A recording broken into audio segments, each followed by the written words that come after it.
নমস্কার বন্ধুরা, আজ আমি বানিয়ে দেখাবো তরমুজের খোসা দিয়ে তরকারি। তার জন্য একটা তরমুজ, আলু, টমেটো, শুকনো লঙ্কা, তেজপাতা, জিরে, চিংড়ি, আদা বাটা, জিরে গুঁড়ো, লঙ্কার গুঁড়ো, হলুদ, নুন, চিনি।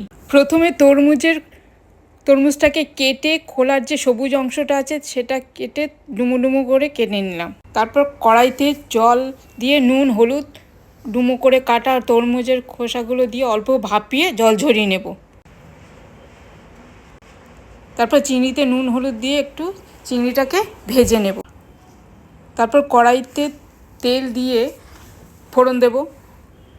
ফোড়নে লঙ্কা, আলু দিয়ে আদা, জিরে গুঁড়ো, ধনে গুঁড়ো, লঙ্কার গুঁড়ো, হলুদ, টমেটো, নুন, চিনি দিয়ে আলুটা কষিয়ে তারপর তরমুজের খোসাগুলো দিয়ে ভালো করে কষিয়ে একটু জল দিয়ে তারপর চিংড়িগুলো দিয়ে ভালো করে নাড়িয়ে তুলে নেব।